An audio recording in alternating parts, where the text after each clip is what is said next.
Today we're going to talk a little bit about YouTube and the creative space for independent artists if you're a small artist or creative looking to start YouTube, and whether or not I think it's worth it. And so the short answer obviously is yes, I think it's worth it, or else I wouldn't be talking to you guys right now. But we're going to cover a few misconceptions I think a lot of people have when it comes to YouTube and social media, especially if you are a small artist. And so I've been doing YouTube actively, at least in talking head videos, for the past 4+ years or so. I've had other channels than this one. It's only recently in the past 2 or so years that I started to take photography and art and stuff more seriously.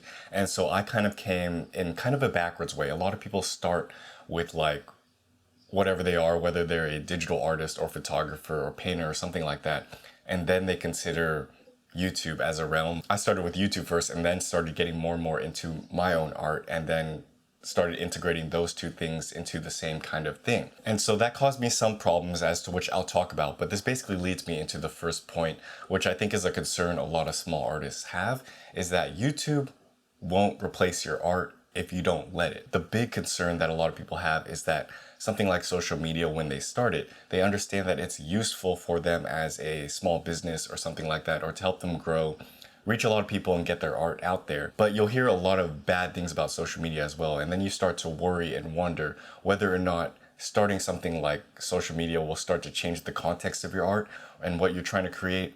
And you might start catering that to other people as well. Essentially, a lot of people, I think, worry that social media is going to ruin their art.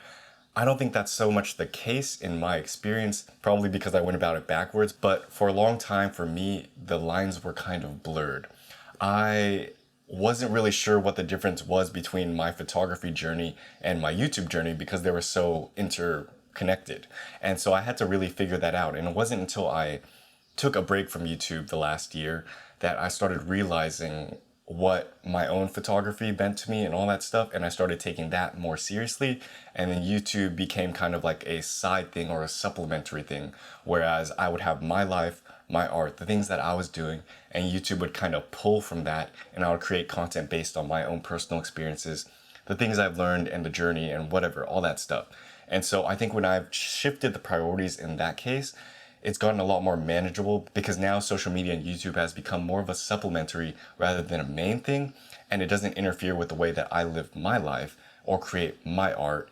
Everything just pulls from that, in a sense. So you don't have to ruin your art for the sake of social media, or change your art up for the sake of social media if you don't want to. And I think that's the important misconception to kind of break, because I think a lot of people are hesitant about starting social media because they think it's going to be such a case. It's not going to be. You don't have to do that. You can figure out a good in-between sort of thing like I did. Second point I want to make is that as an artist, as a creative, you're going to be learning a lot of different things along the journey, and you're going to be able to make a lot more impressive things and a lot of different things. Sometimes I'll look back on the things that I've created a few years ago, and I enjoy them all the same as the stuff that I do now. And it's not that the stuff that I made back then versus the stuff I made now is better or worse. They're just kind of different, and they're nice in their own way.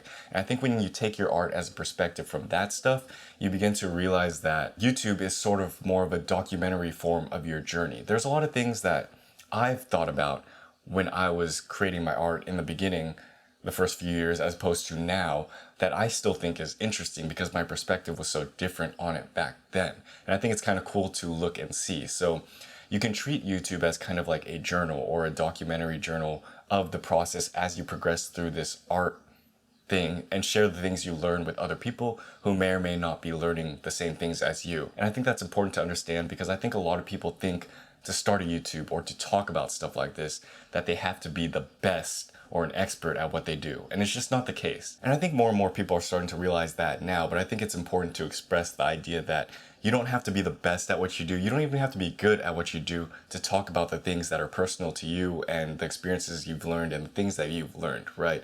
Because in my opinion, sometimes I find it a little more interesting to see what younger artists are doing. I talk as if I'm old. I'm not old yet, but you know what I mean. People who are just starting out and what their perception is on that sort of space, because it's just so much more fresher when you're first starting as well, right? So you're not quite hindered by the opinions of all these other things yet. You're kind of just exploring the art as you see it, which I think might potentially be the most natural state. So sometimes it can be a little boring to hear experts talk about the things they do because they have such a formulaic way of doing it already that sometimes it's novel and fresh to hear someone new talk about it, or someone who's just starting out to talk about these things, because they have a clean slate. People who are starting out and considering social media don't realize that you guys have a fresh perspective on the way things are and the way you look at your own art and creativity that is interesting to a lot of people, and you don't have to be an expert in the field or the best in the field to have just a freaking YouTube channel to talk about it. It sounds very obvious, and it may seem obvious to most, but to be honest, my brain runs in circles a lot of times for things like this. So I think it's important to express because other people might be feeling the same way I did. Point 3, and the final point I want to make, is that it's social media. It doesn't have to be a bad thing. Just enjoy it. And I think this is another place a lot of people get tripped up when they think about starting a YouTube channel or an Instagram or TikTok or whatever, is that they see all these people that they don't want to be like, you know what I mean? And they see all these other forms of content that are doing well that they don't want to, they're like, oh, I don't want to have to make that. I don't have to make that. You don't. You don't have to make what everyone else is making. And that's an important part to stress, is that you can make whatever type of content you want to make.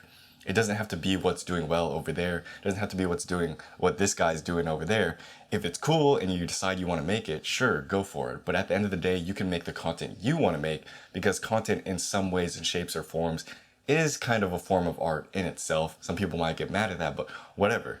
There's a lot of different creative ways you can go about creating content, and you can make the content that best suits you and what you want to make, right? So if it's just, you know, a sped up video of you just painting for a freaking hour or something like that, you can do that, and there will be people who like that and are interested in that. Or it could just be you and some friends playing music together in a room for a few hours, and you upload the whole thing, and someone might find that interesting, you know what I mean? And the point is to make your own form of content better, better, better as you continue to do it and progress along your own creative journey. And so, like me, I like sitting here and talking in front of the camera because it's the most easiest for me. This is the most interesting for me because I like to talk and express and share my thoughts. And so that's generally the better type of content that I'm gonna make. You know, I'm not gonna try and make other content like, I don't know, other people are doing all this other stuff. It's just not my form of content, but you can still create good content that's your version. So hopefully this video cleared some things up if you were considering starting social media as a small independent artist or creative, and you're kind of concerned about these things. I think those were the things that tripped me up in the past, and so it's important to understand that it doesn't have to be that way. So YouTube is still very, very worth it in 2023, especially if you're small, because it can be a good way for you to make some money doing what you love and documenting what you love and all that stuff. So anyways, if you guys have any thoughts on this topic, I know this is a bit different than what I talk about generally for photography and creativity on this channel, but I thought this would be interesting to make and talk about as well. So let me know your guys' thoughts and opinions down in the comments below. Subscribe to this channel if you want to hear more about stuff like this, and yeah, I'll see you guys in another video. Thanks for watching as always. Peace. But we're gonna cover some misconceptions.